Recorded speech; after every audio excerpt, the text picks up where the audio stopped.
What you gonna do for me to love me?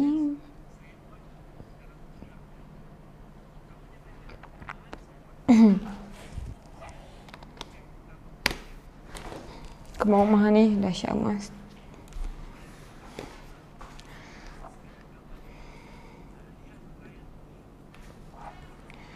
So kita akan go through soalan percubaan SPM Matematik untuk Negeri Kelantan.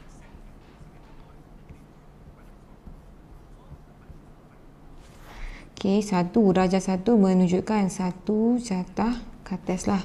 Tulis 4 ketaksamaan yang mentakrifkan rantau berlorik. Jadi rantau berlorik ni mesti ada kawasan yang tutup dia.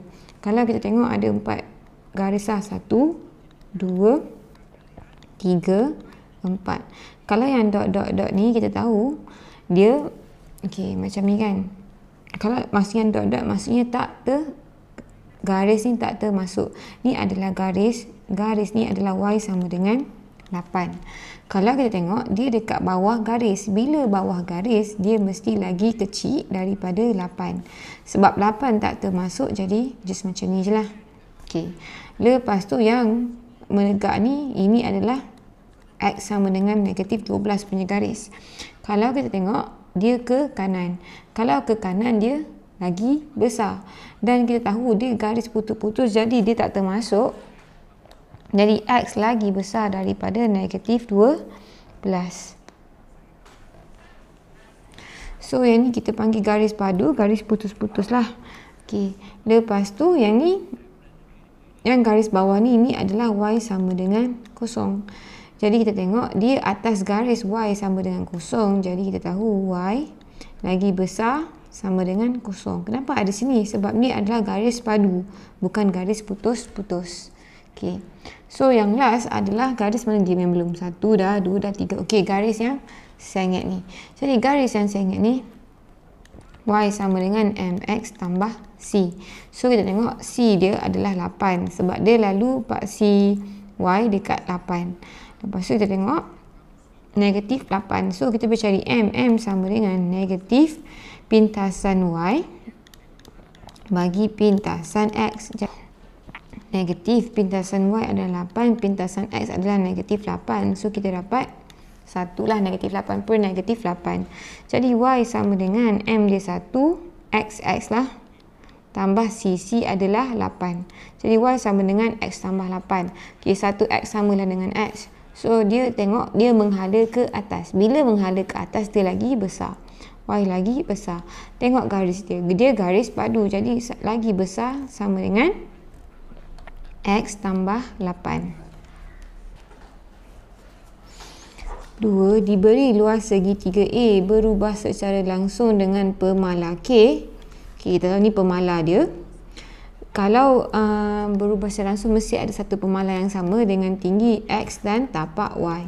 So basically A macam ni dia berubah secara langsung dengan X dengan Y. Kalau nak ada pemala, kita buat persamaan baru kita boleh letak pemala lah. Pemala dia K. Okay.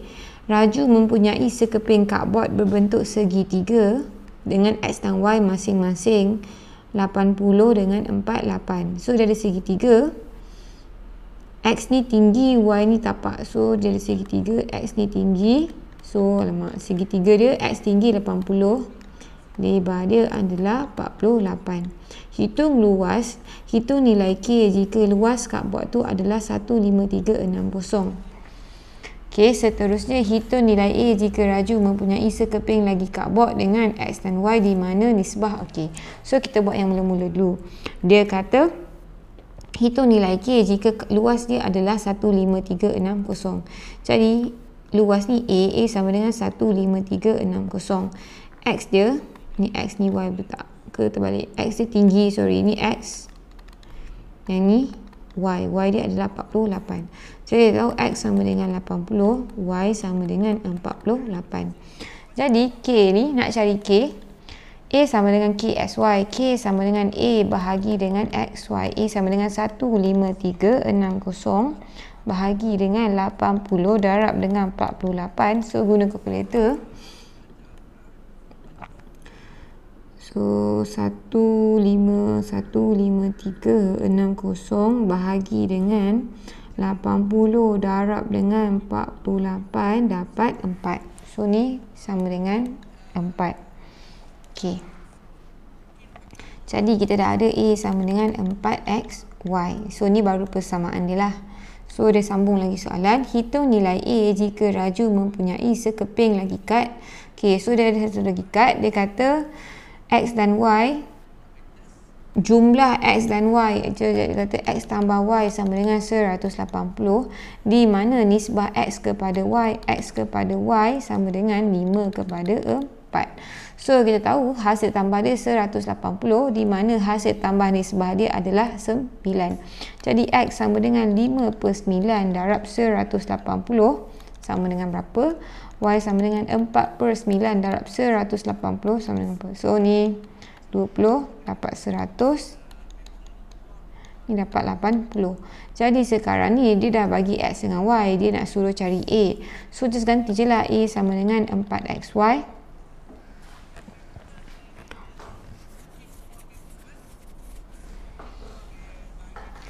sama dengan 4, X adalah 100, Y adalah 80.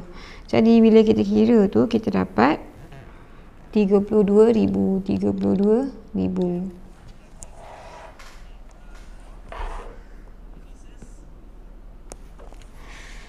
3. Zulaika berumur 132, 6 tahun. Umur Zulaika 2 kali umur anak perempuan Zahira. Nisbah umur Zahira kepada umur adiknya Ahmad adalah 7 kepada 6. Hitung jumlah umur Zulaika dan anak-anaknya dalam asas 7. Dia nak dalam asas 7. Kita tahu kalau asas ni nak pergi asas mana? Nak pergi asas mana mesti kena lalu asas 10. So asas 6 mesti lalu asas 10 baru pergi asas 7. Jadi umur dia 132 asas 6. 132 asas 6 kita tukar asas 10. Jadi daripada belakang 6 kuasa 0, 6 kuasa 1, 6 kuasa 2. Jadi belakang ni 2 darab 6 kuasa 0 tambah 3 darab 6 kuasa 1 tambah 1 darab 6 kuasa 2. Jadi 6 kuasa 0 sama dengan 1. 2 tambah 3 darab 6, 18 tambah dengan 3, 6. So 20 tambah dengan 3, 6, kita dapat 56 tahun. 56 tahun ni umur Zahira. So Zahira ni 56 tahun. So dia kata 2 kali umur anak perempuan dia Zahira. Jadi umur Zahira pula sama dengan, kita tahu dia 2 kali ganda. Jadi Zahira ni sama dengan 56 bahagi 2, kita dapat 28. Jadi umur Zahira 28 tahun. Okey. Lepas tu dia kata Zahira kepada adik laki dia Ahmad adalah 7 kepada 6. So Zahira ni umur 28 tahun. 7 pergi 28 kita darab 4. 6 darab 4 kita dapat 24. Jadi umur Ahmad sama dengan 24 tahun. Okay. So dia nak asas 7 anak-anaknya. So tak habis lagi kisah dia. Jadi jumlah umur sama dengan 56 tambah 28 tambah dengan 24. Jadi 5 tambah 24, 70, 80, 80 tambah ni 108. So 108 ni asas 10. Macam mana asas 10 nak pergi asas 7? 10 kita, so ni asas 10. Nak tukar asas 7 kita kena bahagi 7 sampai dapat 0. So guna kalkulator, 108 bahagi dengan 7 kita dapat 15.42 something. Kita ambil nombor integer dia iaitu 15. So 15. So berapa baki dia? 15 darab dengan 7. So 15 darab dengan 7 kita dapat 105. 108 tolak 105 dapat 3. Okey, 15 bahagi 7 dapat 2. 2 darab 7 dapat 14. Jadi baki dia 1. So 2 bahagi 7, 2 lagi kecil daripada kosong, daripada 7 dia akan turun kosong, 2 akan pergi sini. Dari bawah ke atas, jadi diorang punya jumlah dalam asas 7 adalah 213 asas 7. 4. Di sebuah pameran perabot terdapat sekeping tingkap berbentuk bulat yang dihiasi dengan ukiran bulatan kecil yang sama saiz. Okey, jejari dia ada berapa ni? Okey, dihiasi ukuran bulatan tak cakap. Jejari tingkap tersebut adalah 72 cm. So, yang besar ni adalah tingkap, ni ukiran dia yang kecil ni. Jejari adalah 72 cm. Hitung luas kawasan yang tidak diukir. Jadi kita tengok sekarang bulatan. Kita tahu dia punya jejari adalah 72. So dari sini ke sini adalah 72 cm. Jadi untuk kira luas bulatan, kita tahu formula pi j kuasa 2 ataupun pi radius kuasa 2 lah kalau bahasa Inggeris. So kalau kita tengok jejari besar ni sama dengan 3 jejari kecil. 1, nampak? 1, 2, 3. 72 cm. So 72 sama dengan 3A. A sama dengan 72 bahagi 3. So, kita dapat 24 cm. So, satu jejari. So, jejari untuk bulatan kecil adalah 24 cm. Jadi, sekarang dia nak luas yang tak diukir. Maksudnya, selain bulatan kecil ni lah. Jadi, luas bulatan besar, luas besar tolak luas bulatan kecil. Luas besar sama dengan pi. Okay, dia dah bagi siap-siap. So, guna-guna yang dia bagi. 22/7 darab. Jejari dia adalah 72 kuasa 2. Tolak. So, bulatan kecil ni ada 1, 2, 3, 4, 5, 6, 7. 7 jejari kecil. 22/7. Sorry, ni 72 kuasa 2 betul. 22/7 darab. So, dia punya jejari adalah 24 kuasa 2. So, kita dapat. So, 22/7. So, 22/7. So, sebenarnya 7 ni boleh potong tak? Sini dengan sini boleh potong siap-siap. 22/7 darab 72 kuasa 2 tolak dengan, so ni adalah 22 darab 24 kuasa 2. Jadi kita dapat 3620.57. Jadi 3620.57 di mana unit dia dalam sentimeter persegi.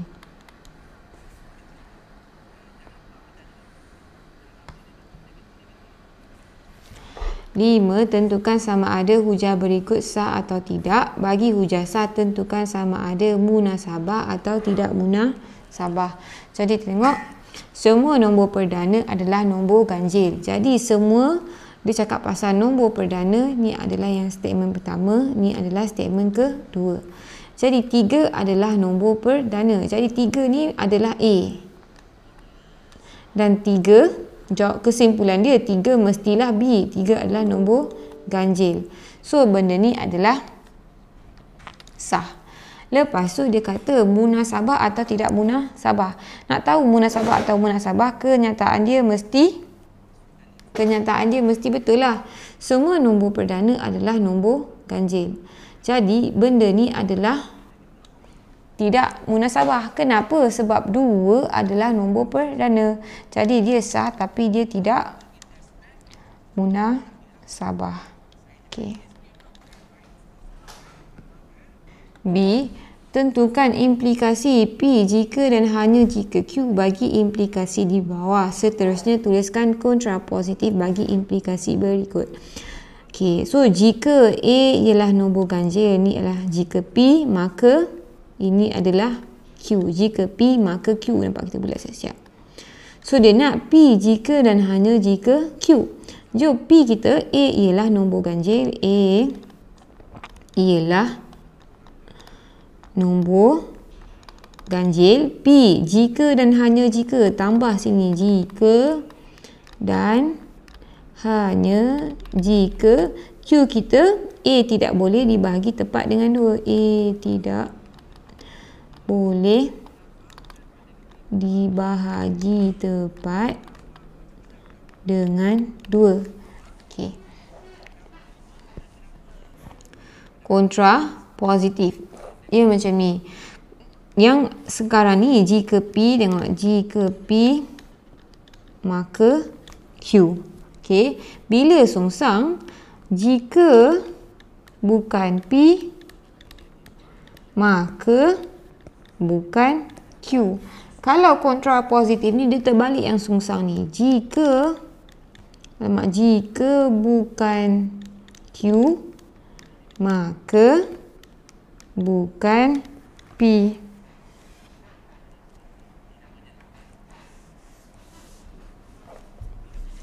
Okay. Kalau kita tengok, jika bukan Q, A tak boleh dibahagi tepat dengan 2. Kalau kita nak bukankan dia, kita kata A boleh dibahagi tepat dengan 2. Jadi, jika A boleh dibahagi tepat dengan 2, maka sekarang bukan P. P kita, A ialah nombor ganjil. Jika kita nak bukankan dia punya kenyataan ni, A bukan nombor ganjil. Jadi A bukan nombor ganjil. 6. Darjah 3 menunjukkan bukaan bagi kotak berbentuk kuboid. Ungkapkan jumlah luas permukaan kuboid dalam sebutan R dan S. Dia nak luas permukaan. Seterusnya, hitung isi padu dalam sentimeter padu kotak itu jika dia bagi R dengan S lah. Mula-mula dia nak luas permukaan. Jadi, luas permukaan sama dengan. So, luas permukaan ni hasil tambah semua ni lah. Jadi, kalau tengok kotak ni 4R kuasa 2. Nampak segi 4 tepat ni. 4R kuasa 2 ni adalah 2S. Jadi, ada 1, 2, 3, 4. 4 darab 4R kuasa 2 darab 2S. Tambah dengan, jadi kalau tengok yang tepi ni, 2S kuasa 2. 2S kuasa 2 ni ada 2. Sama dengan 4. So, 4R kuasa 2 darab 2S, 8R kuasa 2S. Tambah, sini akan jadi, bila kita kuasa 2, 2S, 2 kuasa 2, 4. S kuasa 2, S kuasa 2 darab dengan 2. So, ni 3, 2, R kuasa 2S. So, tambah 8, S kuasa 2. Ni adalah luas permukaan dalam sebutan R dengan S. Okay, lepas tu dia nak isi padu kotak. Jadi, ni segi 4 tepat lah kuboid. Jadi, kalau isi padu sama dengan panjang darab lebar darab tinggi lah.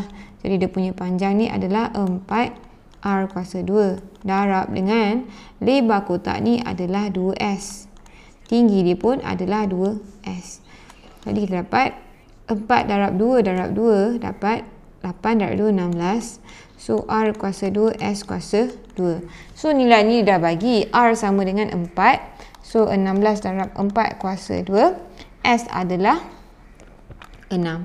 So, just gantikan je. 16 darab dengan 4 kuasa 2 darab dengan 6 kuasa 2. Kita dapat 9216 cm padu. 7. Jadual 1 di bawah menunjukkan pelan kewangan yang disediakan oleh Cikgu Muji untuk menguruskan wangnya dengan berkesan. Okey. Kita ada soalan sini je.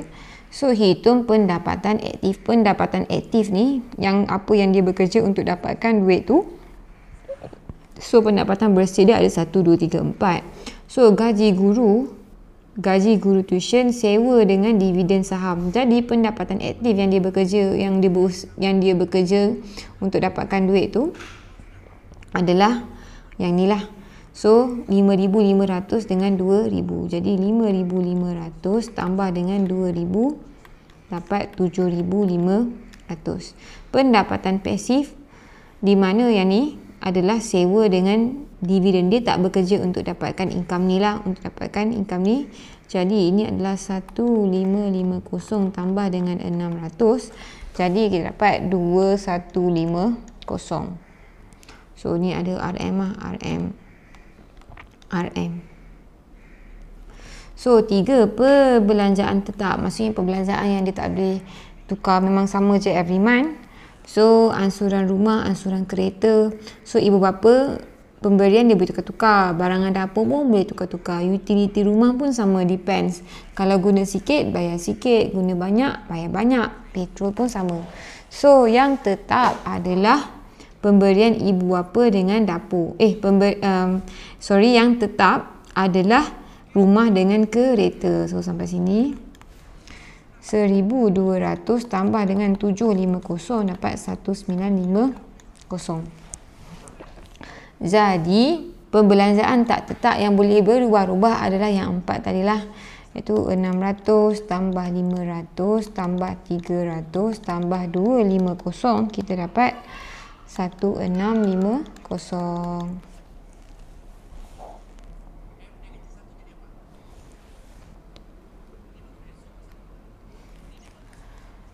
Lukis satu graf perbilan tepi dan mempunyai gelung mengikut maklumat yang diberikan. So ni kita tahu ni kita punya bucu ada 6 bucu. So ni adalah dia punya kaitan lah. Jadi kalau kita tengok ni A ada 3 A kat sini, B ni ada 1, 2, 3, 4, C, D, F, D, E. Kalau saya suka start dengan yang paling banyak dulu keluar. B ni ada banyak, B ada C, B, D, B, E, B, F. Okay, B ada pergi dekat C, D, E, F. Lepas tu kita tengok C ada pergi D.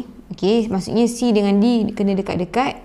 Lepas tu D ada pergi E, E ada pergi F. So kita tahu daripada B ni dia ada pergi C, dia ada pergi D, dia ada pergi E, dia ada pergi F. Sebab lepas tu, okay, so kita dah settle yang ni 1, 2, 3, 4. Start yang banyak dulu.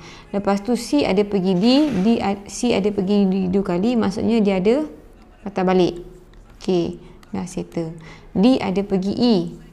Okay, lepas tu D ada pergi E 2 kali, maksudnya sama juga ada patah balik. E ada pergi F. Okay, so settle yang ni. Lepas tu sekarang yang depan pula, A, B, A, C, A, A. Kita dah ada C. Daripada C ni ada pergi A. So daripada C ni ada pergi A. Lepas tu daripada A ni ada pergi B. Okay, make sure dia sambung. Lepas tu okay, A, B, A, C, A ada pergi A. So maksudnya ada gelung kat sini. So sebenarnya tak kisah bentuk korang dapat, asalkan memenuhi dia punya kriteria ni, E dengan F dah. Asalkan dia memenuhi kriteria ni, mesti dia punya hubungan antara tepi dengan bucu tu betul.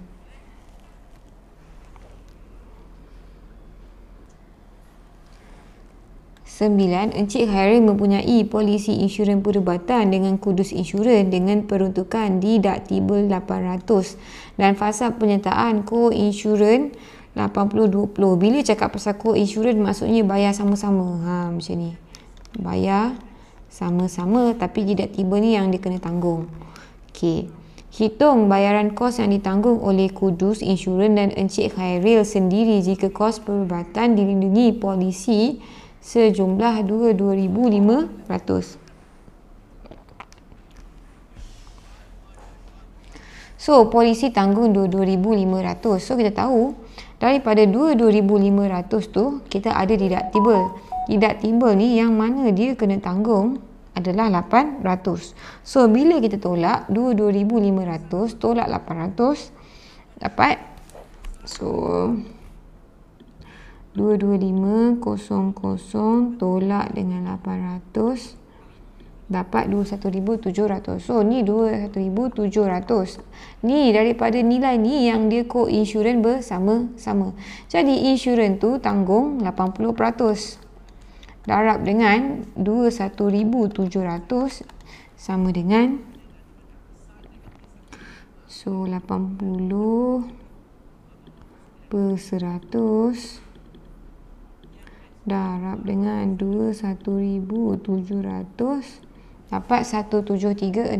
17360. Jadi Kudus Insurans ni, so jadi Kudus Insurans ni tanggung RM 17,360.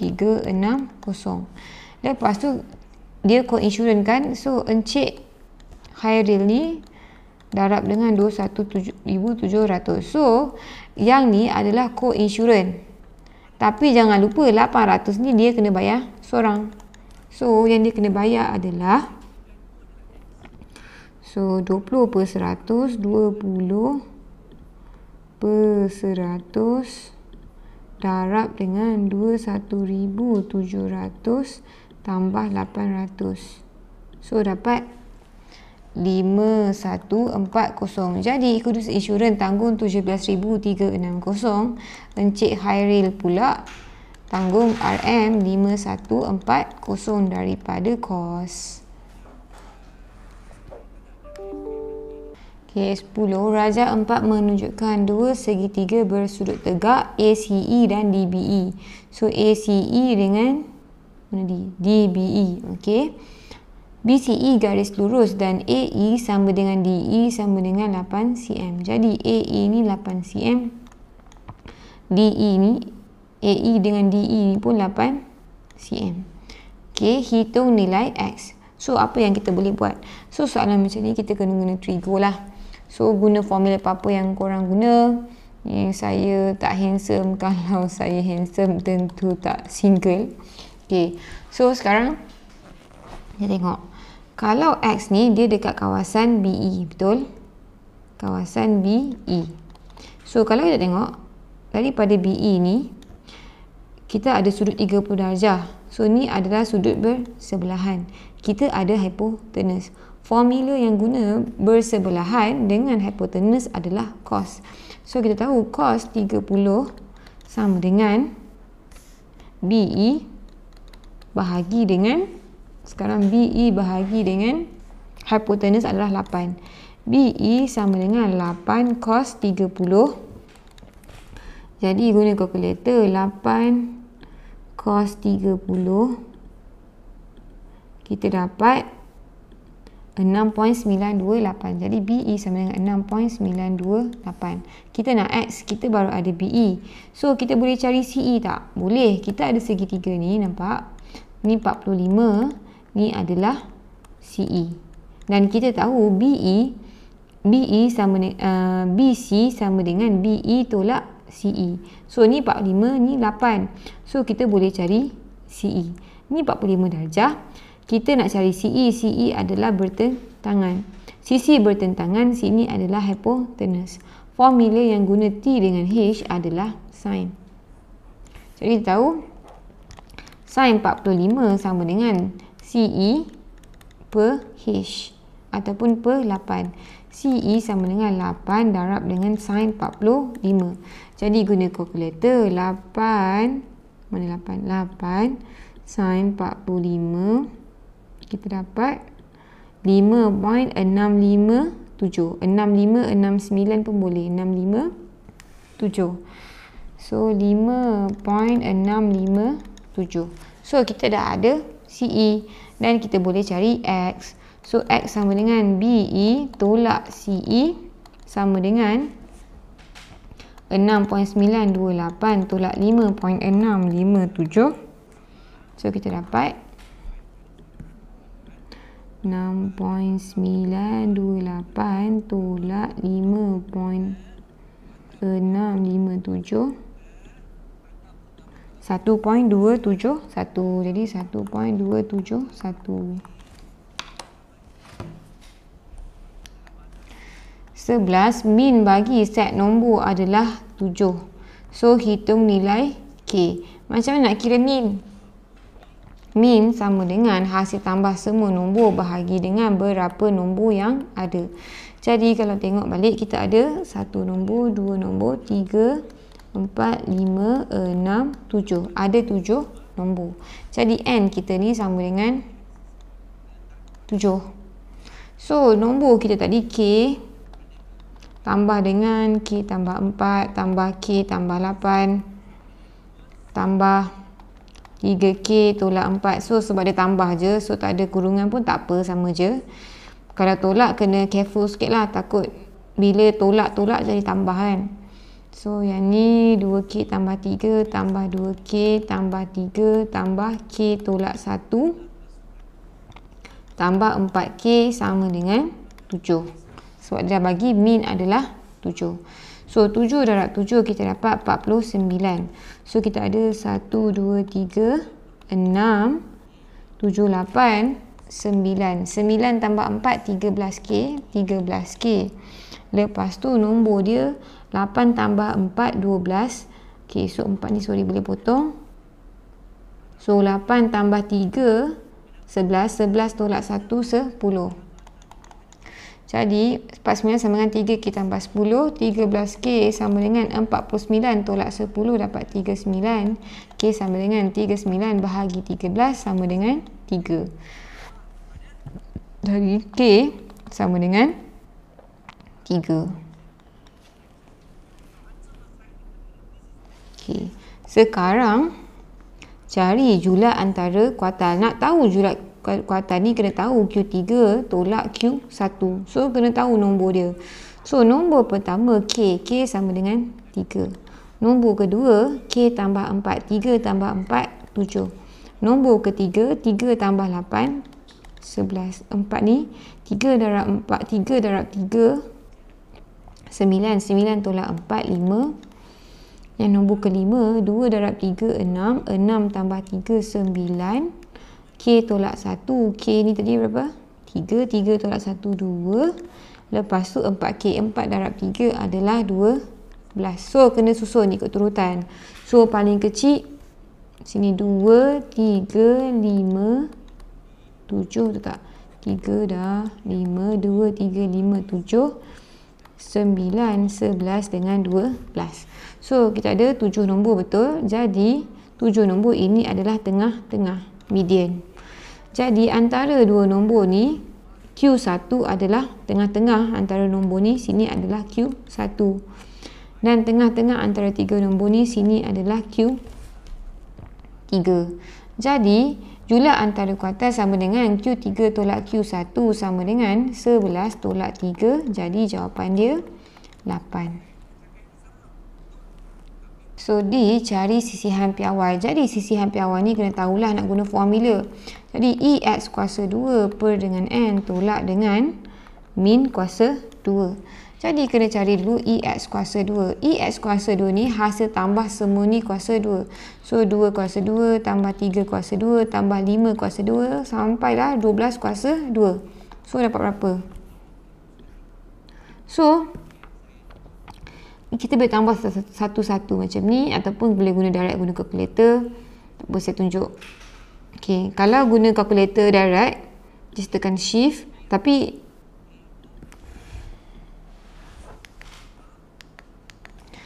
sama dengan, so kita boleh masukkan satu-satu, ataupun lagi satu cara, kalau guna ClassWiz ni senang. Tekan menu, tekan 6. So tekan 1 tolak variable. Kita just masukkan nombor yang kita ada. 2, 3, 5, 7, 9, 11, 12. Okay, masukkan nombor. Tekan option, tekan calculate. Dia terus keluar. So EX kuasa 2 sama dengan 433. So kalau kira manual pun memang 2 kuasa 2 tambah 3 kuasa 2 semua sampai 12 kuasa 2 patut dapat ni lah. So sebenarnya kalau calculator ni kita mengelakkan careless sikit lah masa tulis kat calculator. So ni sama dengan EX kuasa 2 433 per N adalah 7 tolak 7 kuasa 2. So kira dalam calculator, ataupun kalau tadi kalau saya guna mode tadi automatic dia dah kira kan, sama dengan 3.5856 ataupun 3.586. 3.586.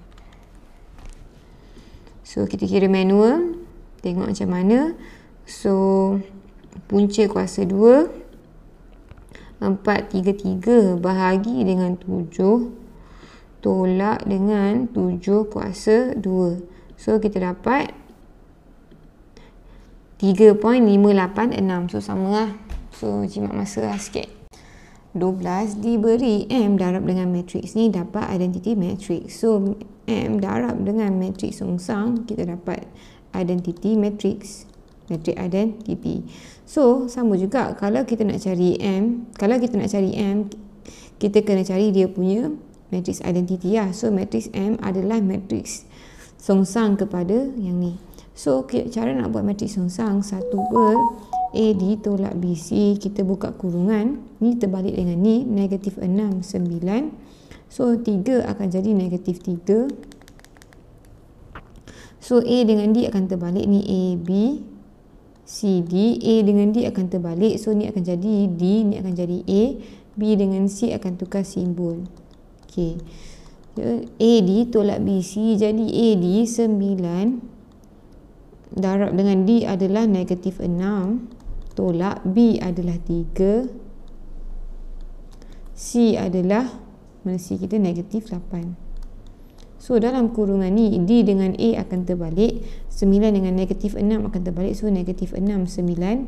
B dengan C akan tukar simbol, 3 akan jadi negatif 3, negatif 8 akan jadi 8. So 9 darab 6, negatif 54, negatif 54 tambah dengan 24, negatif 54 tambah dengan 24. So negatif 6, negatif 3, 8, 9. So negatif 1 per 30. So negatif 6, negatif 3, 8, 9. So matriks dia sama dengan, so nak kita kena darab lah, negatif 6 darab dengan negatif 6 darab dengan negatif 1 per 30 sama juga dengan 6 bahagi 30, dapat 1 per 5. Negatif 3 bahagi negatif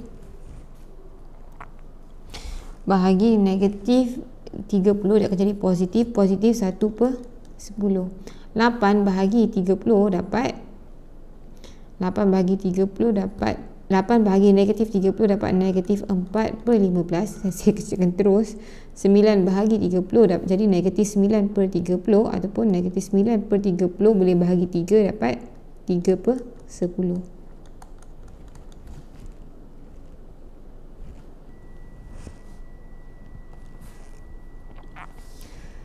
B. Sebuah lori H mampu membawa X kg pasir dan sebuah lori T mampu membawa Y kg pasir. 8 buah lori H dan 6 buah lori T mampu membawa sejumlah 5,200 kg pasir dalam satu masa. Manakala 10 buah lori H dan 11 buah lori T mampu membawa 90% daripada sejumlah 8 tan pasir. So sekarang ni kita tengok, senang kita bagi huruf siap-siap. Kita bagi yang biasa, huruf kita biasa gunalah X dengan Y. So H ni kita bagi X, T ni kita bagi Y. So apa soalan dia? Tulis dua persamaan linear yang mewakili maklumat di atas. So dia kata 8 buah lori H dan 6 buah lori T. So 8X tambah 6Y sama dengan 5,200. Lepas tu dia kata 10X tambah dengan 11Y, 11T sama dengan, dia kata 90% daripada 8 tan. So 8 tan ni sama dengan 8,000 kg. Jadi 90 per 100 darab dengan 8,000 kg. So ni dah hilang. So 9 darab 8 dapat 7,200. So 10X tambah 11Y sama dengan 7,200. Jadi persamaan yang mewakili 8X tambah 6Y sama dengan 5,200. 10X tambah 11Y sama dengan 7,200.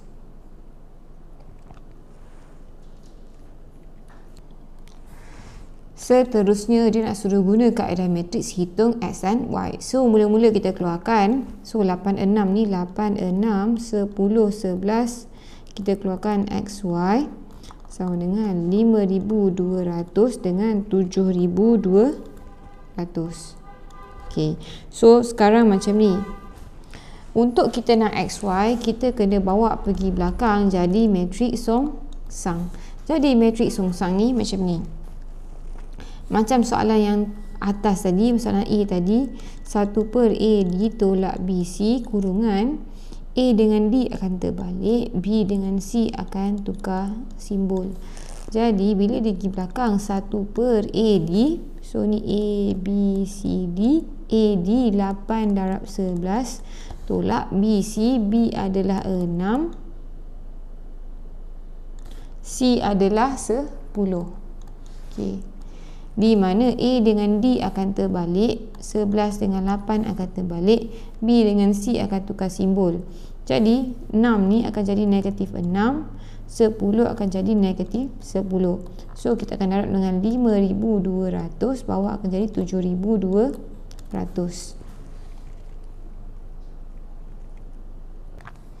Dengan 1 per 88 tolak 60 dapat 28. Jadi cara nak darab matriks ni dengan matriks ni, matriks pertama kita bulatkan baris, matriks kedua kita bulatkan dia punya laju. So yang pertama ni 11 darab dengan 5,200. Unsur pertama darab unsur pertama tambah unsur kedua darab unsur kedua. So negatif 6 darab 7,200. So yang dekat bawah ni negatif 10 darab 5,200 tambah 8 darab dengan 7,200 sama dengan 1 per 28. So 11 darab 5,200 tambah negatif 6 darab 7,200, kita dapat 14,000. Lepas tu bawah tu negatif 10 darab 5,200 tambah 8 darab 7,200, kita dapat 5,600 sama dengan 14,000 bahagi 28 ataupun 14,000 darab 1 per 28 sama dengan bahagi je, dapat 500. 5,600 bahagi 28, kita dapat 200. So kita tahu X sama dengan 500, Y sama dengan 200.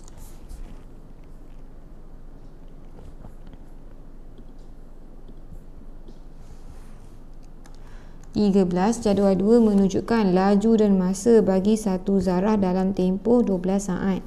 Berdasarkan jadual 2, lukis graf laju masa pada rajah di ruang jawapan. Jadi mana? Okey, dia dah bagi siap-siap. So tengok 2 sini. So kita just keluarkan koordinat 0, 0, 2, 15. So 0, 0, 2, 15. So 2, 15 dekat sini. Lepas tu 6, 15 dengan 10, 30. 6, 15 dengan 10, 30. So dia suruh lengkapkan. So make sure guna pembaris, gabungkan dia punya titik-titik ni, guna pembaris okey. So saya just freehand je, tak ada pembaris. Okey. So ni kita dah lengkapkan. Okey. Berdasarkan graf yang dilukis, nyatakan dia nak laju seragam zarah. So kita punya graf ni, graf apa? Graf laju darab masa. Bila laju seragam, maksudnya dia laju tak berubah lah. Laju tak berubah. Dia nak laju seragam. Kalau kita tengok, ni adalah laju lah. Laju tak berubah dekat 15.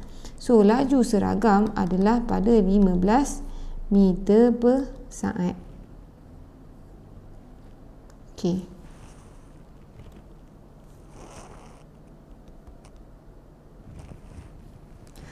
Tempoh masa dalam saat zarah bergerak dengan laju seragam. Berapa lama dia gerak laju seragam? Dia bergerak laju yang sama ni sebagai garis lurus ni. Aduh. Okey, daripada 2 sampai 6. Saat kedua sampai saat ke-6. Jadi tempoh masa laju seragam 6 tolak 2 sama dengan 4 saat. Okey. Hitung kadar perubahan laju dalam tempoh 4 saat terakhir. Jadi kadar perubahan laju ni maksudnya change of speed ni maksudnya kita kena kira dia punya kecerunan lah. Jadi ni kecerunan apa tadi? Kecerunan 4 saat terakhir. Jadi 4 saat terakhir, so kita tahu kecerunan nak kira macam mana. Jadi Y sama dengan Y pula. Jadi kecerunan sama dengan Y2 tolak Y1 bagi X2 tolak X1, ataupun just cari jarak X, jarak Y bahagi dengan jarak X. Okey. Jadi jarak Y ni adalah sini 30 tolak 15 dapat 15. X2 tolak X1, jarak dia 6 sampai 10 adalah 4. So 15 per 4. So 15 per 4 ataupun 15 bahagi 4 3.75 meter per saat negatif 2. So sebenarnya nak guna macam ni boleh, nak kira jarak Y bahagi jarak X boleh, tapi cuma kena hati-hatilah. Kalau dia menaik maksudnya benda ni mesti positif, kalau dia menurun dia mesti negatif. Okey, so yang keempat, hitung purata laju zarah dalam masa 10 saat. Jadi bila dia kata pasal purata laju, saya nak kira sama dengan jumlah jarak bagi jumlah masa. Macam mana kita nak kira jarak daripada graf ni? So kita tahu kalau graf laju masa nak cari jarak kena cari luas. Dia macam ni tahu, dia jarak, graf jarak, graf laju masa dengan graf pecutan. Okey, daripada graf jarak, dia daripada kiri nak pergi kanan, kita cari dia punya kecerunan. Ni kecerunan. Kalau kita nak pergi kanan, kalau kita nak pergi kiri, kita nak patah balik, kita kena cari luas. Sekarang kita ada graf laju, kita nak cari jarak, kita kena kira luas. Jadi luas dia, luas yang pertama ni, segitiga pertama ni separuh darab dengan, so tinggi dia 15, lebar dia 2. Tambah yang kedua ni luas pertama, luas kedua, ni luas ketiga. Luas ketiga ni trapezium luas kedua. So luas kedua, lebar dia 6 tolak 2. 6 tolak 2, tinggi dia adalah 15. Tambah luas trapezium separuh darab hasil tambah tinggi yang selari. So ni 15 tambah 30, 45. Lebar dia adalah 6 sampai 10, kan dia nak 10 saat terakhir. Bahagi dengan masa adalah 10. Jadi guna kalkulator. Jadi atas ni separuh. So ni 2 boleh potong. So ni 4. So ni pun boleh potong jadi 2. So guna kalkulator tadi atas tu tinggal 15. Yang pertama tak tinggal 15. Tambah yang ni 4 darab 15, 4 darab 15. So yang ni tambah ni apa ni, 45, betul tak? 15 dan 30 tadi kan, 45 darab dengan 2 bahagi dengan 10, kita dapat 16.5. Jadi jawapan dia adalah 16.5. 16.5 di mana unit dia atas ni meter per saat lah.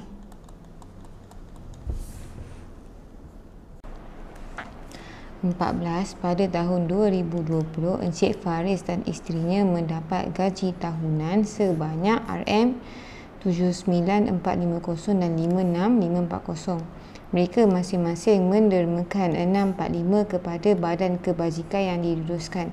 So masing-masing, maksudnya suami Encik Faris ni 645, isteri dia pun 645. Okey, cadar 3 di bawah menunjukkan taksiran cukai bersama dan taksiran cukai berasingan yang hendak dituntut oleh Encik Faris dan isterinya. Manakala jadual 4 menunjukkan banjaran cukai pendapatan. So ni tunjuk ni kalau cukai bersama, ni kalau cukai berasingan.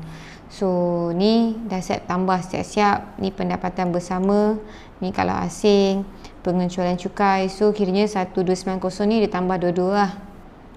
Dema-dema. Okey, ni pelepasan cukai. Kalau tengok pelepasan cukai ni, dia ada yang ada had tau. Macam ni 2,500. So dia boleh claim 2,500 je. So sekarang ni yang ni adalah bersama. Kalau bersama dia boleh ambil 2,500 je. Kalau berasingan dia individu. Macam ni 3150. So sini dia boleh ambil 2500. So 2800 pun 2500. So ni had 7,000. Jadi kalau sini 7,000, yang maksimum lah dapat. Yang ni maksimum 7,000. Yang ni pun kurang, so 6,969. Kalau kurang ambil yang kurang, kalau lebih kita ambil yang limit lah, macam tu. So kalau perubatan, kalau bersama maksimum per 3,000. Kalau yang ni 3,000, 2,955 dia akan claim 2,955. Dia ambil yang kurang daripada 3,000, so dia boleh ambil yang ni lah. Kalau lebih dia akan ambil yang had. So ni zakat pendapatan. Alright, so ni dia punya banjaran pendapatan bercukai lah. Hitung jumlah cukai pendapatan bagi Encik Faris dan isterinya dengan menggunakan cara taksiran cukai bersama dan taksiran cukai berasingan. Seterusnya, nyatakan antara taksiran cukai bersama dan taksiran cukai berasingan yang manakah lebih sesuai digunakan oleh Encik Faris dan isterinya. Jadi kena tahulah formula macam mana nak kira cukai pendapatan ni. So kalau nak cari cukai pendapatan, kena tahu pendapatan bercukai. Pendapatan bercukai ni sama juga dengan pendapatan tahunan tolak dengan pengecualian cukai tolak dengan pelepasan cukai. Bila dapat pendapatan bercukai ni baru boleh cari cukai pendapatan. Cukai pendapatan ni kita tengok daripada table, daripada jadual yang dia bagi tu, di mana cukai pendapatan daripada jadual yang kita kira tu kita boleh tolak dengan rebate. So rebate ni ada dua, zakat kira rebate. Lagi satu, kalau kita punya pendapatan bercukai kurang daripada 35,000, automatik dapat rebate RM400. So tu ni adalah cara kita nak kira cukai pendapatan. So kena tahu pendapatan bercukai dulu, baru boleh cari cukai pendapatan. Okey, jadi sekarang ni kita kena kira. Kalau dia kira bersama dan berasingan, tengok berapa harga yang dia kena bayar. Okey, sebab ni mesti banyak nak kira ni. Jadi mula-mula kalau bersama. Kalau bersama, okey, mula-mula kena cari pendapatan bercukai. Pendapatan bercukai sama dengan pendapatan tahunan tolak dengan pengecualian cukai tolak dengan pelepasan cukai. Jadi pendapatan tahunan tadi, pendapatan tahunan adalah 135,990. 135,990 tolak pengecualian cukai kalau bersama. Okey. Jadi gaya hidup 2,500. Insurans hayat 7,000. Insurans perubatan 3,000. So dia dah maksimum kat sini. Lepas tu zakat dia 900. 1, 2, 3 benda kan. Individu lagi satu. So individu, gaya hidup, insurans dengan insurans hayat dengan insurans perubatan. So 9,000, 2,500, 7,000 dengan 3,000. Jadi dia punya pelepasan cukai. Okey, pengecualian cukai tadi zakat mana zakat yang dibayar tadi? Sama dengan, so pendapatan tahunan dia tadi adalah 135,990. 135,990 tolak pengecualian cukai yang boleh ditolak cukai tadi. Okey, so individu, gaya hidup 2,500, insurans hayat dia sebab limit dia 7,000, so 7,000, insurans perubatan 3,000. Okey, zakat ni masuk dekat bawah rebate. Okey, so ni 1, 2, 3, 4. Mana yang derma tadi? Okey, so ni pengecualian cukai, ni adalah dia punya derma. Derma masuk kat bawah pengecualian cukai 1290. So yang ni tadi dia punya pengecualian cukai tadi adalah derma dia 1290. Betul ke? 1290. Betul. Lepas tu tolak dengan pelepasan cukai dia tadi. So kalau tengok pelepasan cukai dia, individu 9,000 tambah dengan gaya hidup 2,500 tambah dengan insurans hayat 7,000 tambah dengan perubatan 3,000. Jadi kita dapat berapa ni? Jadi guna kalkulator, 13,990 tolak 1290 tolak, so buka kurungan, 9,000 tambah 2,500 tambah 7,000 tambah 3,000. So tutup balik, kita dapat 113,220. 113,200.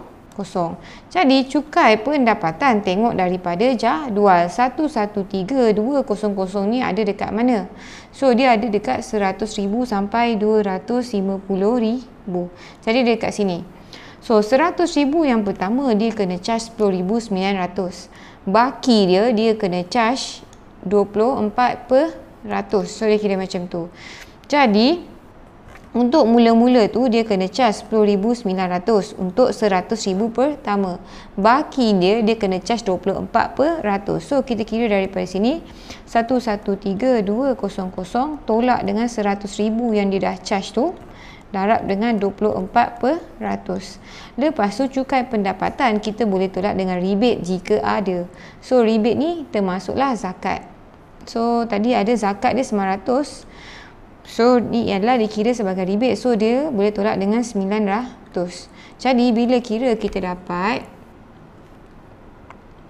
so 10,900 tambah, so ni 113,200 tolak 100, 123 darab dengan 24/100. So dia bertolak dengan zakat tadi iaitu 900. So 13168. 13168.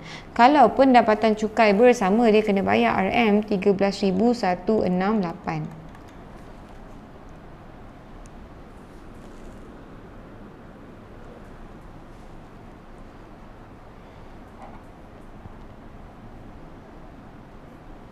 Okey.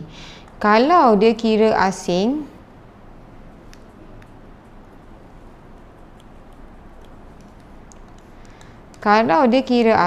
so Encik Faris ni punya, Encik Faris mula-mula sama juga kena kira pendapatan bercukai. Pendapatan bercukai, pendapatan tahunan tolak pengecualian cukai tolak pelepasan cukai. Jadi pendapatan tahunan Encik Faris mana tadi? Pendapatan tahunan 79,450.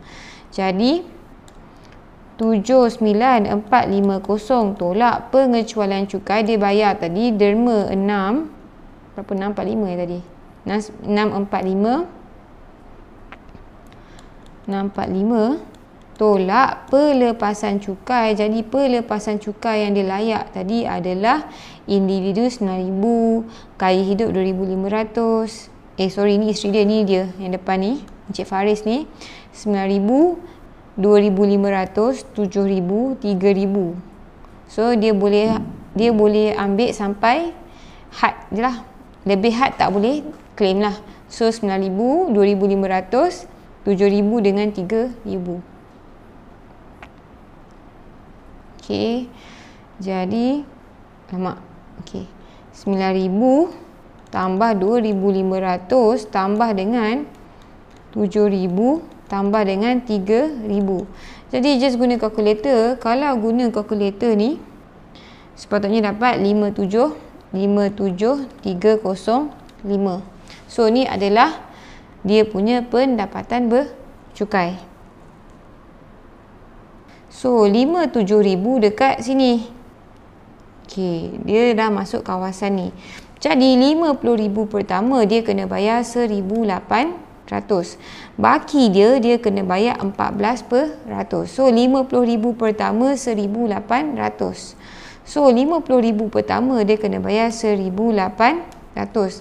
Jadi 1,800 tu untuk 50,000. Baki dia kena bayar berapa peratus tadi? Mana? Dia kena bayar 14%. Jadi baki dia adalah 57,305 tolak dengan 50,000 darab dengan 14%. Okey. So ni adalah dia punya cukai pendapatan daripada jadual. Lepas tu kita boleh tolak dengan rebate kalau ada. So rebate ni dua, zakat ataupun kalau tadi kurang 35,000 dapat 400. So kalau tengok dia zakat dia tadi adalah 800. So tolak 800. Tapi dia ni pendapatan bercukai dia lebih daripada 35,000 jadi tak dapat rebate lah. So sama dengan So kalau kira ni masuk dalam kalkulator, dia punya cukai pendapatan adalah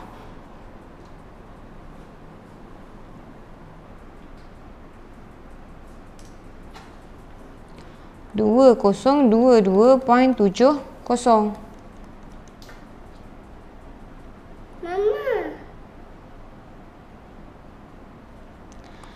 Kalau isteri dia pula, pendapatan bercukai sama dengan pendapatan tahunan tolak pengecualian cukai tolak pelepasan cukai. Jadi pendapatan tahunan isteri dia tadi adalah 56540. Jadi 56540.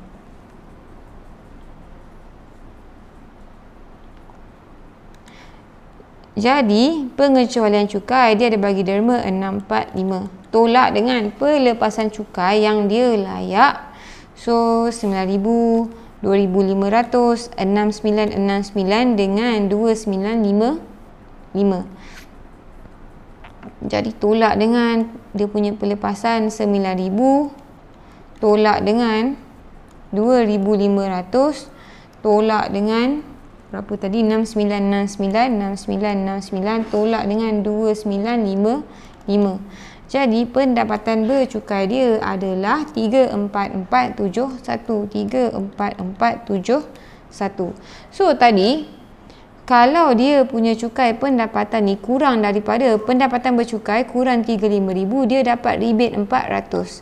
Jadi isteri dia ni layak dapat rebate lagi 400 lah. Jadi cukai pendapatan mak kena sama juga dengan, so sekarang 34471 dekat dalam jadual.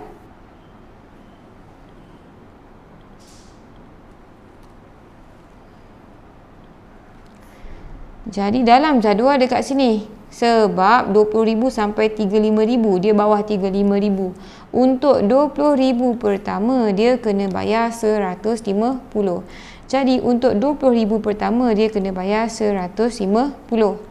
Ni 20,000 pertama, 150. Jadi baki dia 34471 tolak dengan 20,000 darab dengan peratus tadi adalah berapa peratus tadi? 3%. Jadi darab dengan 3%. Ni daripada cukai pendapatan. Dia boleh tolak dengan rebate. Rebate ni zakat. So zakat yang dia bayar tadi adalah 100 tolak 100. Lepas tu dia boleh dapat lagi 400 yang sebab kurang 35,000. Jadi 150 tambah dengan 34471. So darab semua ni tolak 100 tolak 400, kita dapat 84.13. Okey, ni tadi kalau dia bersama. Kalau berasingan tadi, jumlah yang dia kena bayar sama dengan, so laki dia tadi 2022.70 tambah dengan 84.13. Jadi 2022.70 tambah 84.13 2106.83. 2106.83. Jadi kalau dia guna pendapatan cukai bersama, dia kena bayar 13,168. Tapi kalau guna cukai pendapatan berasingan, dia just bayar 2106.83. Jadi soalan tanya dia kata yang manakah, dia kata okey, mana soalan tadi? Okey, dia kata antara cukai bersama dan berasingan yang manakah lebih sesuai. Jadi yang lebih sesuai adalah berasingan. Kenapa? Sebab kalau berasingan lagi murah. So nampaklah beza dia. Kalau berasingan 2106, kalau cukai taksiran bersama dia kena bayar sampai 13,000. 15 rajah 5 menunjukkan dua buah trapezium PQRS dengan P.Q.RS. Nampak? So ni adalah dia punya image. Jadi ni adalah dia punya objek. Okey. So dia kata okey.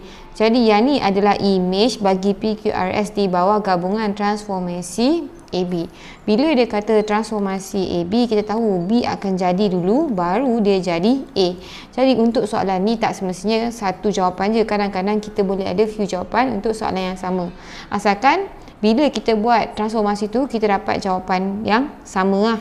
So apa yang jadi? Kalau kita tengok dia macam terpusing. So boleh jadi dia pusing dulu putaran, di mana putaran nampak dia pusing habis, jadi putaran 180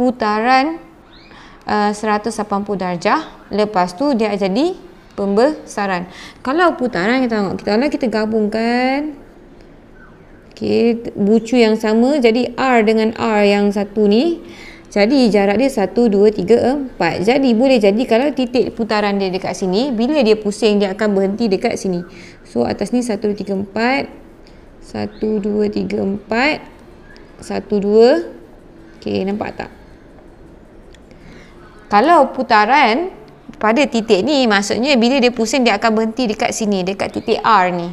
Jadi putaran 180 darjah, di mana titik putaran dia dekat sini, sini adalah 1, 0. Ni adalah dia punya pusat putaran. Pusat putaran. Okey.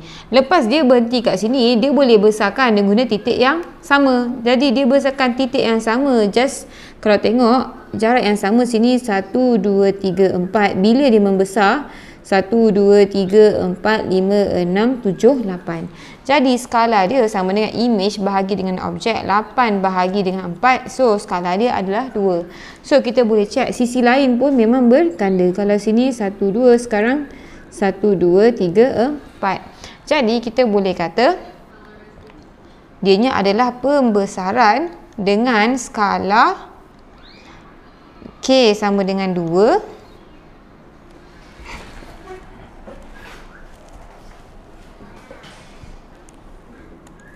Pusat dia dekat R ni, iaitu titik dekat sini adalah 3, negatif dia 2. So 3, negatif 2. Jadi dia kata huraikan transformasi A dan B. So inilah A ni adalah pembesaran.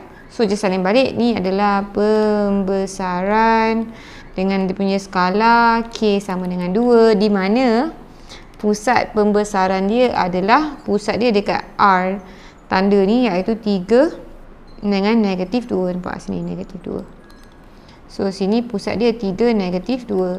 Lepas tu B pula adalah putaran 180 darjah, di mana pusat dia adalah dia pusing dekat sini, titik ni adalah 1, 0.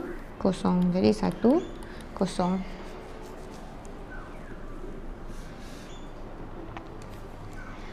B diberi bahawa luas trapezium PQRS, so ni adalah objek tadi, luas objek sama dengan 20 unit persegi. Hitung luas trapezium, so dia nak luas image.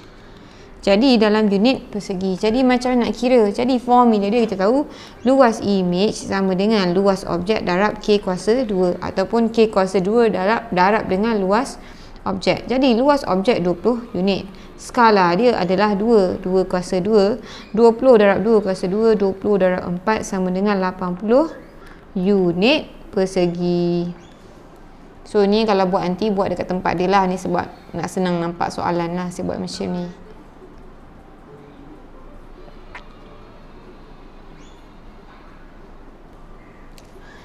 Rajah 6 menunjukkan kedudukan kolam renang, kolam ikan dan rumah Puan Halina serta 2 orang anaknya Haziq dengan Haq. So ada 5 tempat lah, 1, 2, 3, 4, 5. Okey.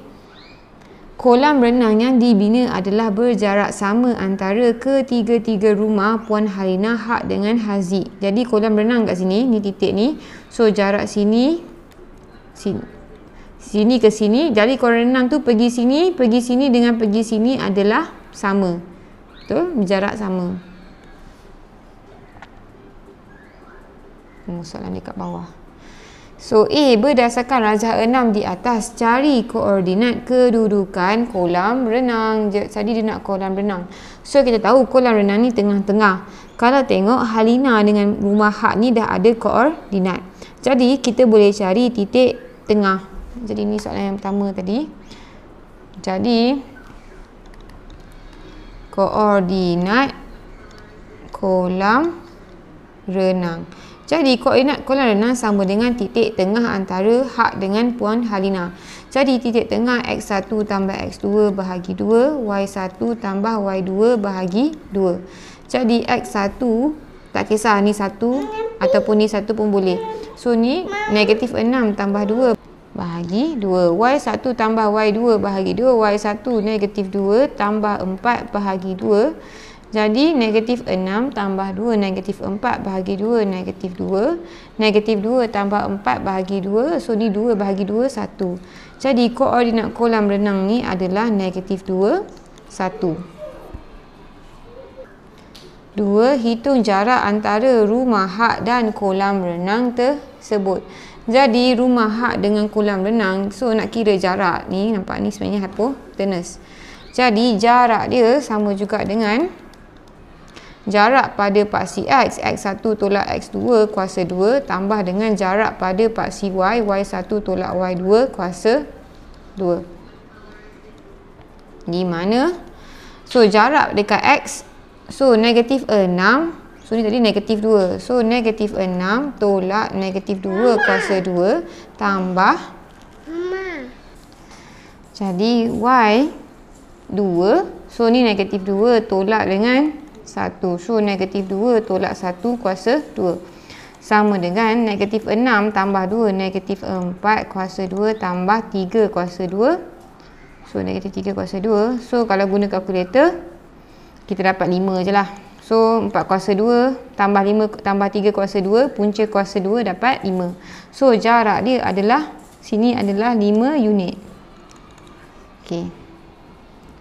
So jarak 5 unit. So sekarang dia nak koordinat kedudukan rumah Haziq. So sekarang ni kedudukan rumah Haziq. So kita tahu jarak dia dari kolam renang sama dengan 5 unit.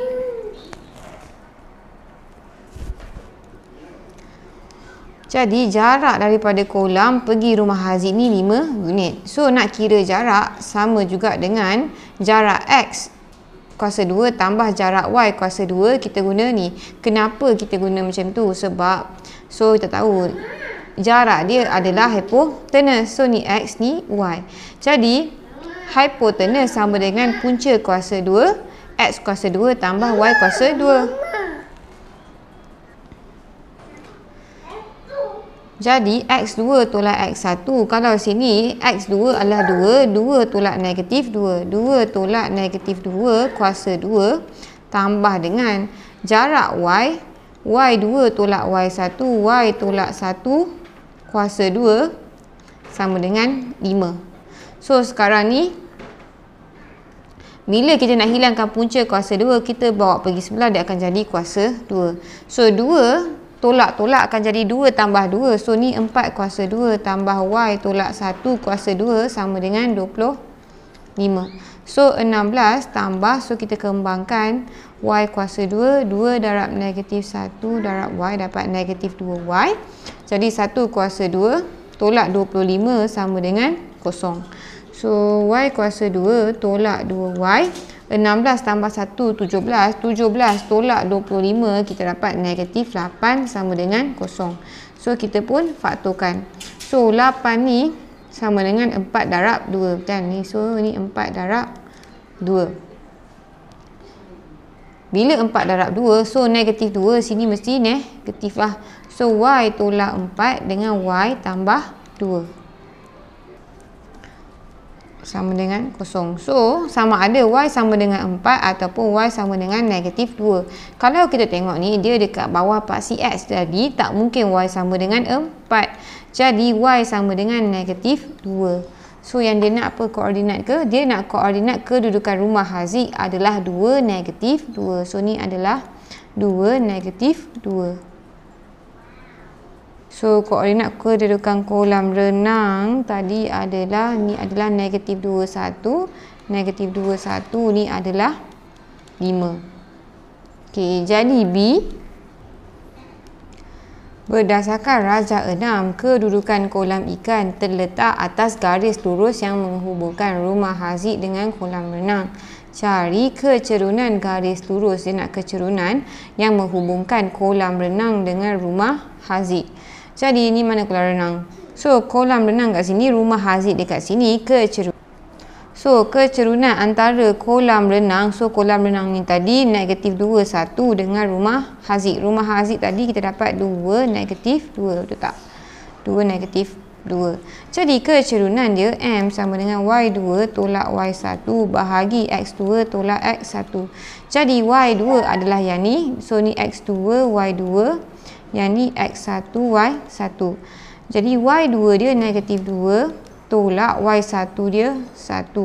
X2 dia adalah 2 tolak X1 dia adalah negatif 2.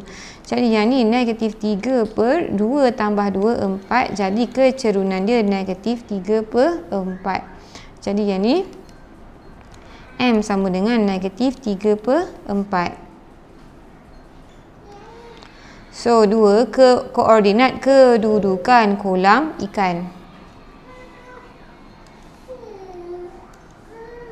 Jadi sekarang dia nak koordinat kolam ikan. Dia atas garis lurus yang sama. Bila atas garis lurus yang sama, dia punya M dia sama. Jadi sini pun, daripada sini pergi sini ataupun sini pergi sini, mesti koordinat sama. Jadi M sama dengan, so kita buat kolam ikan dengan kolam renang lah. So Y2 tolak Y1 bahagi X2 tolak X1. Jadi Y2 dia yang next ni, so ni 1 tolak, so ni adalah 7 per dengan X2 negatif 2 tolak X, di mana M ni kita dah ada negatif 3 per 4. So negatif 3 per 4 sama dengan 1 tolak 7 dapat negatif 6. Negatif 2 tolak X, negatif 2 tolak X lah. So kita boleh darab silang ataupun tengok ni, negatif 3 kalau kita darab 2 dapat negatif 6. Betul? Jadi sini pun sama juga darab 2. So 4 darab 2 sama dengan negatif 2 tolak X. 4 darab 2 8. 8 sama dengan negatif 2 tolak X. Jadi X sama dengan, bila X pindah sini, so 8 pindah sebelah sini, negatif 2 tolak 8, kita dapat negatif 10. Jadi kolam ikan ni koordinat dia adalah negatif 10, 7. Jadi yang dia nak adalah koordinat betul. Jadi sini adalah negatif 10, 7. 3, dia nak persamaan garis lurus. Dia lalu koordinat kolam ikan, lepas tu dia selari dengan garis lurus yang menghubungkan kedudukan Puan Halina dan Hak. Jadi mana Puan Halina dengan rumah Hak? So sini dia lalu kolam ikan tapi dia selari. Bila selari, M dekat sini sama dengan M dekat sini. Jadi kita boleh cari kecerunan Puan Halina dengan rumah Hak. Jadi kecerunan dia sama dengan Y2 tolak Y1 bahagi X2 tolak X1. Y2 adalah yang ni lah, X2 Y2. Yang ni adalah X1 Y1. Jadi Y2 adalah 4 tolak dengan Y1 adalah negatif 2 per dengan X2 adalah, mana X2? X2 adalah 2 tolak X1 adalah negatif 6. Jadi ini 6 per 8 sama dengan 3 per 4. Jadi nak buat persamaan, kita tahu Y sama dengan MX tambah C. Betul? Jadi koordinat dia kita dah ada negatif 10, 7. Dia punya M pun kita dah ada 3 per 4. Kalau kita ganti, kita boleh dapat C. Y sama dengan 7 sama dengan M kita 3 per 4, X kita negatif 10 tambah C. C sama dengan, so kita nak C, kita bawa ni pergi sini, 7, 3 darab negatif 10, 3 per 4 darab negatif 10, kita dapat negatif 30 per 4. Bila bawa pergi sini, dia akan jadi positif 30 per 4. Jadi 7 ni nak gabung dengan 4, 7 darab 4, 28. 28 tambah dengan 30 dapat 58/4. So 58/4 boleh kecilkan jadi 29/2. Sekarang dah ada C, dah ada M, boleh buat persamaan lah. Jadi Y sama dengan MX tambah C. M dia 3/4, X, C dia 29/2. So ni adalah persamaan dia.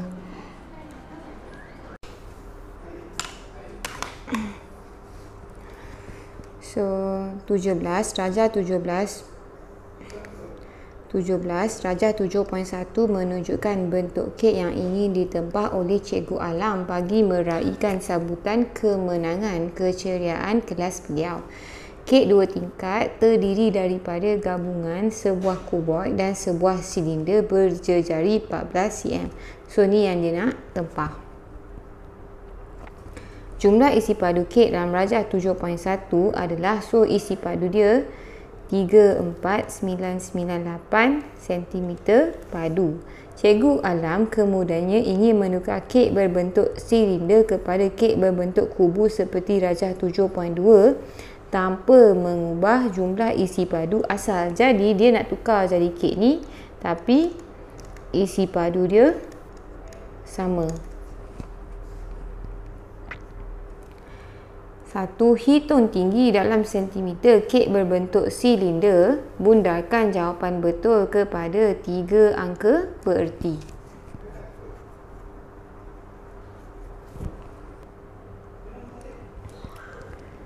Jadi kita tahu jumlah isi padu sama dengan isi padu kuboid tambah dengan isi padu silinder.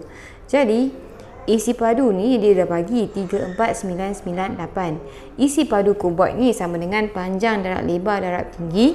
So formula dia panjang darab lebar darab tinggi tambah isi padu silinder sama dengan pi darab J kuasa 2 darab tinggi. Okey, jadi panjang darab lebar darab tinggi ni 27 darab 36 darab 30 tambah pi ni, kalau dia bagi kena guna yang dia bagi. So dia bagi 22/7. 22/7 di mana ni silinder. Jari silinder dia dah bagi. Jari dia 14. So 14 kuasa 2 T di mana jumlah isi padu tadi adalah 34998. Jadi kita guna kalkulator. 34998 sama dengan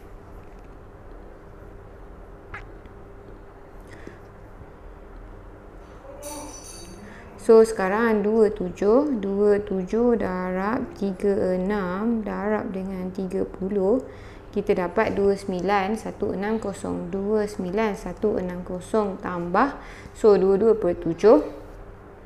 So 22/7 darab dengan 14 kuasa 2 kita dapat 616. 616 T. So kita nak T tadi. So 616T sama dengan, kita nak T, kita pindahkan pergi sebelah. 34998 tolak 29160. Jadi T sama dengan 34998 tolak 29160 bahagi 6. So kalau dah nampak yang ni nak tulis bahagi 616, boleh tulis terus macam ni. Okey, jadi masuk kalkulator. Jadi 34998 tolak dengan 29160 bahagi dengan 616. Jadi kita dapat 9.477. 9.477. So soalan kata 3 angka bererti. Jadi jawapan dia 1, 2, 3. Lepas 3 ni 7. Jadi jawapan dia 9.48. 2. Hitung panjang dalam cm sisi kek berbentuk kubus itu. Bundarkan jawapan betul kepada 2 angka bererti. So dia nak kubus pula. Jadi kita tahu isi padu sama. Jadi isi padu sama dengan, isi padu dia sama dengan isi padu kuboid, kuboid tambah isi padu kubus. So sama juga kita dah kira tadi isi padu keseluruhan 34998 sama dengan isi pada kuboid tadi 29160. Kalau ni adalah kubus maksudnya semua sisi sama. Kalau sini X, semua pun X lah. Jadi tambah dengan X kuasa 3. Jadi X kuasa 3 sama dengan, kita pindah belakang, 34998 tolak 29160 sama dengan, jadi 34998 tolak 29160 dapat 5838. Ni kalau guna, jadi X sama dengan punca kuasa 3 5838 sama dengan, just guna kalkulator, punca kuasa 3, mana punca kuasa 3, so shift punca kuasa 3 5838 sama dengan, okey, 18.006. Dia kata dua angka bererti, jadi kita boleh berhenti dekat 18. B. Cikgu Alam membuat keputusan menempah kek seperti rajah 7.2. Semasa majlis berlangsung, Cikgu Alam memotong bahagian pertama pada kek berbentuk kubus. Okey, dia potong. Baki selepas potongan pertama ditunjukkan rajah 7.3. So kubus tadi lepas potong tinggal macam ni. Dia okey. Ni baki lah. Okey, tepi RK dan SL adalah tegak. Mana RK dengan SL? Jadi tepi RK dengan SL adalah tegak. Okey. Diberi GF sama dengan ML sama dengan 12. GF okey, sama dengan GF 12, betul. ML sama dengan 12. GF ML 2. Dengan menggunakan skala 1/3. So skala 1/3 yang kita lukis dengan yang sebenar. Jadi yang kita lukis adalah, yang sebenar adalah 3 kali ganda yang kita lukis. Jadi yang kita lukis kena bahagi dengan 3. Okey, lukis dongakan kek yang tinggal pada satah mencancang yang selari dengan BC dilihat dari Y. Okey. Bila dilihat dari Y, nak lukis ni kita bayangkan kalau kek ni kita kena penyek, dari Y ni kita tekan pergi penyek. Bila kita penyek dari bawah, B akan himpap A dulu. Betul? B akan himpap A. Sini B akan himpap A. So B dah settle, B himpap A. C akan himpap B. C akan himpap B. Jarak C pergi B adalah, alamak, mana jarak tadi? So sekarang 30, 36, 27. So sini 30, 36, 27. Boleh tak double check balik? So jarak B pergi C ni, okay, jarak B pergi C ni adalah 30. So 3 kali ganda yang kita lukis kena bahagi 3. 30 bahagi 3, jarak dia mesti 10 cm. Okay. Sekarang tinggi. So H ni akan pergi himpap G. So H akan pergi himpap G. H akan pergi himpap G. So tinggi dia 27 bahagi 3 dapat 9. So sini 9 cm. So kita pun dah lukis 9 cm. So ni J akan himpap, dapat tak? J ni akan himpap 3 titik. J akan himpap K, akan himpap E. Poin yang dia akan langgar, J ni akan himpap K, akan himpap E. So ni 10 cm, betul? So kita dah settle yang kotak bawah. Sekarang yang atas pula. So kita tahu ni sudut tegak. So yang hujung ni ada, nampak RQ ni dekat hujung. So sekarang ni yang dari tepi ni, dari tepi J ni, R akan himpap Q. So bawah ni K akan himpap E. So K akan himpap E. Atas ni R akan himpap Q. Betul-betul atas dia ni R akan himpap Q. So apa jarak dia? Tadi kita dah kira jarak dia. Jarak kubus ni sini adalah 18. 18 bahagi 3, sini jarak dia 6. Okey. So dah settle sini. So apa lagi titik? Kita ada S. S ni akan himpap apa-apa tak? S ni takkan himpap apa-apa. Nampak? S dengan L ni pun dia akan langgar pergi sini. L ni bila kita tekan pergi sini. S pun bila kita tekan pergi sini. So akan ada satu kat sini, SL. Di mana jarak dia ni? Berapa? Kena cari lah. So sini jarak S dengan L tepi ni. So kita akan tengok. Dia kata ML ni 12. Kalau ML 12, kita tahu kubus ni jarak dia 18 kan, kubus. So sini 12, so sini mesti lagi 6. So apa lagi info yang ada? So ni 6. Since susah nak mula daripada tepi, untuk tahu SL, kita mula sebelah yang sini pula, sebelah yang AB ni. So sebelah sini BH ni, atas ni ada HG, betul. Lepas tu sebelah ni kosong. GF adalah 12 cm. So 12 bahagi 3 adalah 4. So kita tahu 10 cm. So 4 cm ni kita ukur 4 cm dekat sini. So 4 cm ni akan ada atas dia ni M. M akan himpak F. So dekat sini akan ada M himpak F. So M himpak F dekat sini, atas dia ada N himpak P. So atas dia N himpak P. Jangan buat titik-titik ni pula. Just nak guna pembaris untuk tahu 6 cm. So garis lurus, make sure garis lurus. So 4 cm, 4 cm. So kita mula dengan NP dekat sini. Jarak NS sama dengan jarak NL. So 3. So 12. 12 bahagi 3 sama dengan 4. So kita gabung sini. Sebab dia satu ni. So jarak dia 4. So sini akan jadi 4 cm. Di mana sini adalah sebelah N ni adalah S. S ni bila pergi belakang tak ada himpak apa-apa. So just S. Bawah ni adalah L. So ni macam mana kita buat 2 cm. So ukuran mesti kena tepat lah. So kena make sure plus minus 0.2 cm je lari. So make sure garis lurus, ukur betul-betul dia punya jarak. Lepas tu bucu-bucu dia ni mesti 90 darjah lah. Di mana plus minus 1 darjah je. Mesti nampak cantik dan ukuran pun mesti tepat. C. Kebarangkalian kek yang ditempah tak boleh dimakan selepas seminggu ialah 1/8. 2 biji kek dipilih secara rawak. Lengkapkan gambar rajah pokok di ruang jawapan. So dia suruh lengkapkan je, menunjukkan semua kesudahan yang mungkin. Jadi 2 kek 1/8 tak boleh makan. Mana? Jadi 1/8 tak boleh makan. Jadi 7/8 adalah yang boleh makan. Jadi kita tahu kebarangkalian adalah semua adalah 1. Jadi 1 tolak 1/8 sama dengan 7/8. So kalau sini 1/8, sini tambah atas mestilah dapat 1.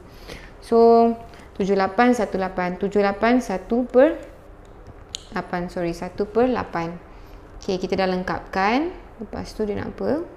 2. Hitung kebarangkalian sekurang-kurangnya sebiji yang dipilih tak boleh dimakan selepas seminggu. Jadi kalau tengok yang ni yes yes, yes no, no yes, no no. Jadi at least satu tak boleh makan. Jadi satu tak boleh makan sama ada yang ni atau yang ni. Jadi boleh ada 2 jalan kira lah. Sama ada kita buat okay, yn. Jadi yn tambah ny. Bila atau kita tambah dengan n. Ataupun yang lagi senang, semua tolak dengan satu je yang tak mungkin, iaitu y. Jadi yang ni adalah yn sama dengan okay. Jadi laluan dia y adalah 7/8 darab n adalah 1/8 tambah dengan ny. Jadi n adalah 1/8, y adalah 7/8 tambah dengan nn. Jadi n laluan bawah n 1/8 darab 1/8. So kalau guna cara ni 7 bawah ni per 64 kan, per 64, 7 tambah 1 darab 7 pun 7, 1 darab 1 pun 1. Jadi 15/64. Kalau guna cara ni, 1 tolak PYY, YY tadi adalah Y, ini pun Y. Jadi 7/8 darab 7/8. Jadi sama dengan 1 tolak 7 darab 7 adalah 49/64. Jadi 64 tolak 49 dapat 15/64. So kita nak gabung dia, kita darab 64/64. So guna mana-mana pun still akan dapat jawapan yang samalah.